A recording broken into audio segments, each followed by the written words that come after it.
آج ساری جموں کشمیر کی عوام یتیم ہو گئی ہے۔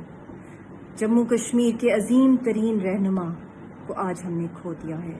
وہ عظیم ترین رہنما جنہوں نے ہمیشہ حق اور سچ کی بات کی اور ڈٹے رہے، اور ایک چھتری کے تلے، ان کے سائے کے تلے ساری کشمیری قوم نڈر ہو کے، ڈٹ کے، یونیفائڈ ہو کے حق خود ارادیت کی جدوجہد چلاتی رہی۔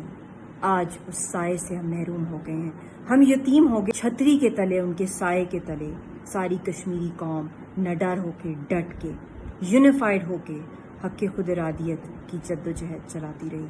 آج اس سائے سے ہم محروم ہو گئے ہیں، ہم یتیم ہو گئے ہیں، بلکہ مجھے تو الفاظ ہی نہیں مل رہے کہ میں آج کس طریقے سے ان کو یاد کروں، ان کی کمی جو محسوس ہو رہی ہے، جو وہ آزادی کا خواب لے کر اس دنیا سے رخصت ہو گئے۔ انہوں نے دن رات جدوجہد کی۔